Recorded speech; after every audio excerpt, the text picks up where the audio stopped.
Thanks, everyone. We'll get started, seeing it's 11 o'clock. First up is Deborah Haynes from University of Adelaide. She's talking about Palaeolimnology. So, yeah, if you'd like to get started. Thank you. Good morning, everyone. I think it's fair to say that water resources inside the Murray-Darling Basin are in great demand, and a greater demand than at any time in the past since European arrival. The many competing demands for the water resources have provided a great arena for debate, and principal amongst these debates is the issue of whether or not environmental water delivered to the Lower Lakes, Murray Mouth and Coorong is in fact a reasonable solution to the area's aquatic problems in times of drought particularly.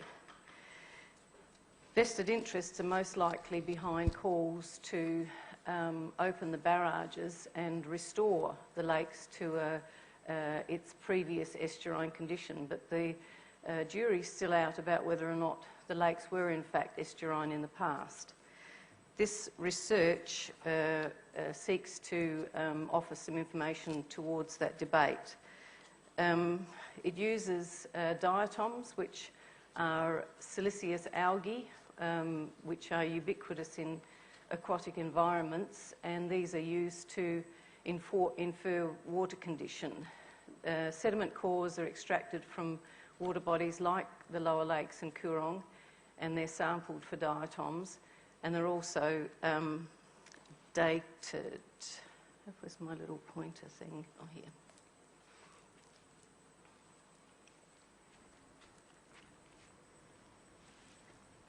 On. Okay, thank you.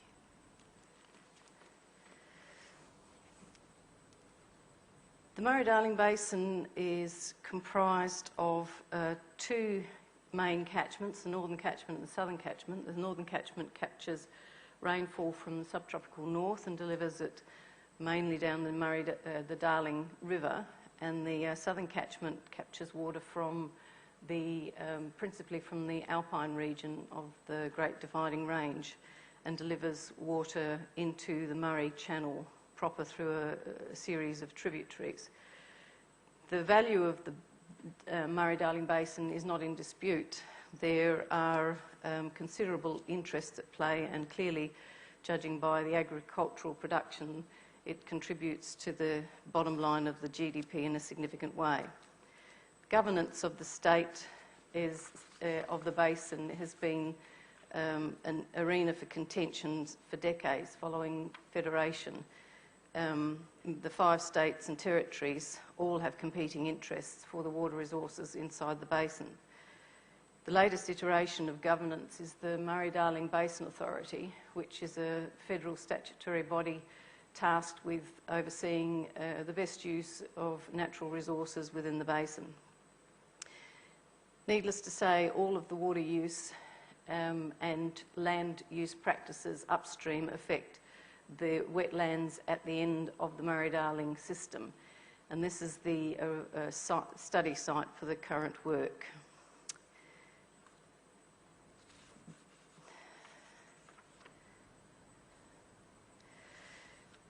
The Lower Lakes, Murray Mouth and Coorong enjoy international protection under the Ramsar Agreement, amongst others, and it was identified as an icon site under the Living Murray program, which entitles it to what's called environmental watering in preference to consumptive uses.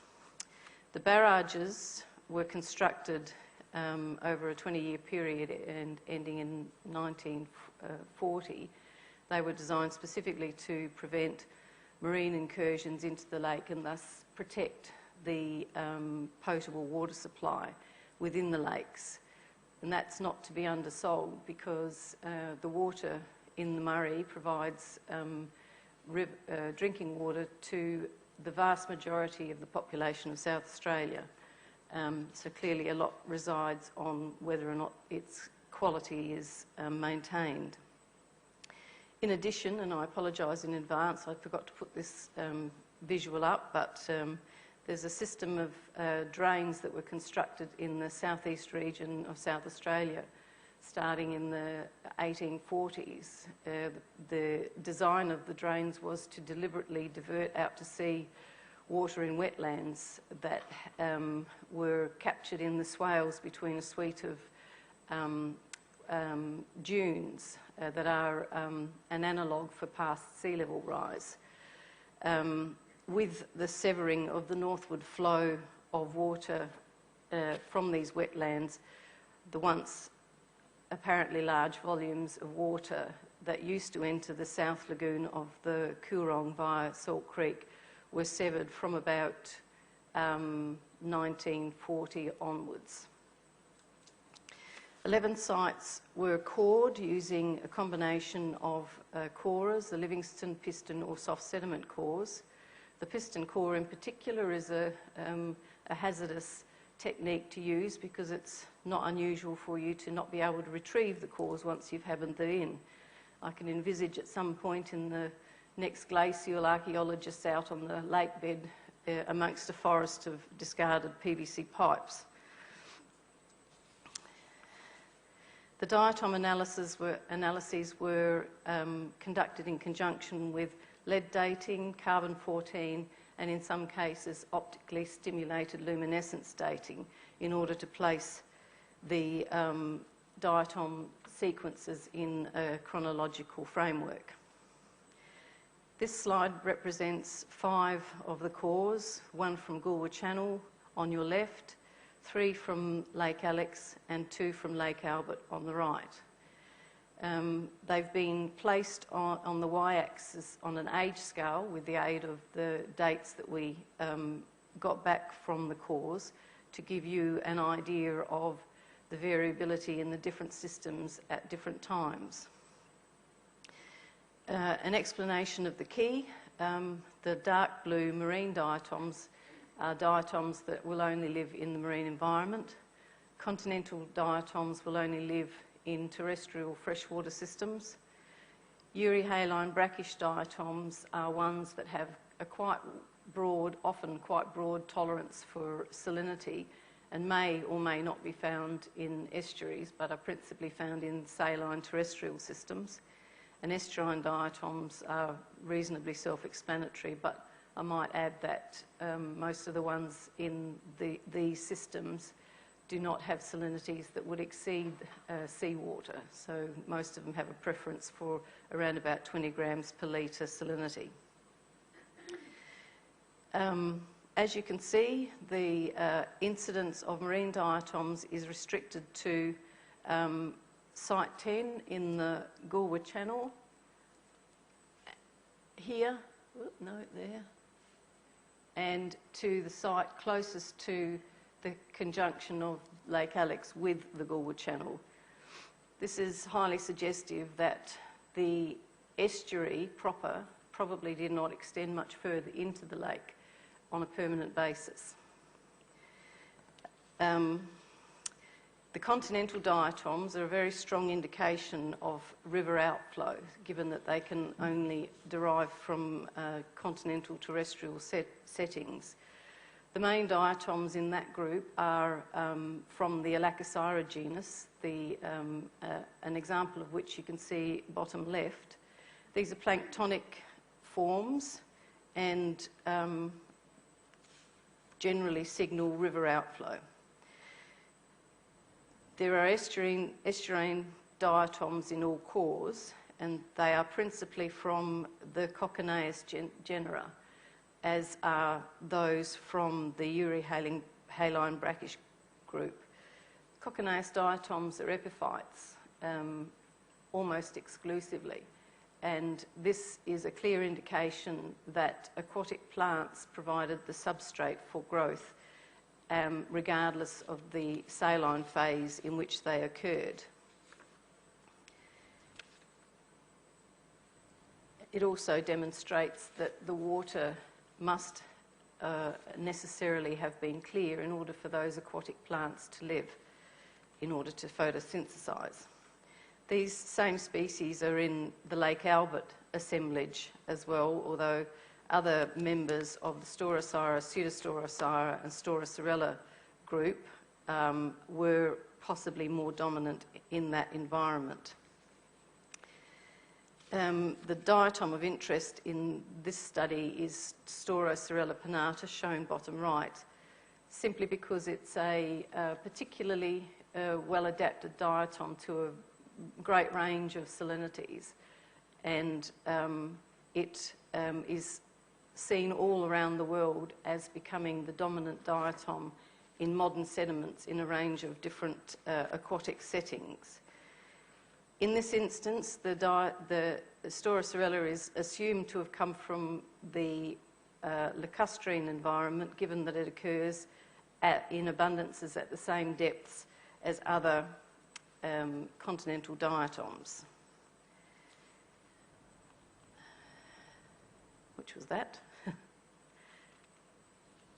In the Coorong, there is a marked difference between the types of diatoms present, or the abundances of the types of diatoms present, although interestingly many are common to both environments. Continental diatoms clearly aren't as abundant in this system, although in Site 3 there is strong evidence for river outflow from around about 7,000 to 5,000 years ago. And this gels quite well with evidence to show that the climate was much wetter during that period. The main diatom in all of the assemblages in the Coorong are two members from the Paralia genus, Paralia sulcata and fenestrata, shown bottom left. These are possibly estuarine analogues to Staurocerella pinnata in that they're particularly well adapted to the environment. Because they're benthic and chain formers, they can actually be entrained in the water column through the action of currents and waves and redistributed around a particular environment. Once again, the estuarine and euryhaline groups are dominated by Cochonaeus, so this is also a clear indication that plants played a big role in the environment in the past. The fact that these cores show a predominantly estuarine environment signals that there must have been significant input of fresh water in the past, despite the fact that the evidence is not necessarily shown with continental diatoms. Certainly there was enough to dilute the ambient marine salinity sufficiently so that those estuarine diatoms could exist. I draw your attention to Site 18, where two quite large peaks of continental diatoms occur around 1500 to 750 BP. These abundances are not mirrored in Site 12, which, if those freshwater flows emanated from the North Lagoon, they should in fact be evident, and they're not. And this leads me to conclude that the water, in fact, perhaps came from the southeast region through Salt Creek.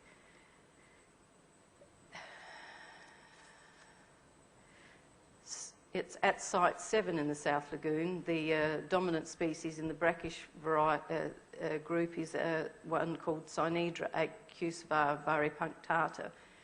And this is the diatom that occurs from about 500 BP onwards. Staurocerella pinnata is only abundant in the top sediments of these core as well. So in conclusion, the Lower Lakes and River Murray, were strongly controlled by river flows out from the River Murray, counteracting marine incursions in the Lower Lakes. The river outflows were clearly influential in establishing estuarine conditions, at least in the North Lagoon, and keeping the mouth open to allow marine water to enter. But certainly in the South Lagoon, it seems that water from the southeast may have played a large role in the hydrology of that lagoon. In light of the fact that Staurocerella now dominates the system, one might equate it to a soursop or Salvation Jane of the aquatic environment. As to the question of whether or not this was an estuarine system, then clearly the Coorong was. and to some extent so were the lakes, but the lakes were predominantly fresh. So the proposition posited by irrigators and so forth that we should open the barrages and reinstate the estuary possibly wouldn't achieve anything other than establishing a new Coorong inside the lake margins. Certainly the flows down the river are insufficient to counteract marine incursions, so salinity would in fact accumulate in that basin rather rapidly, I think, and never be flushed out. I thank you for your attention.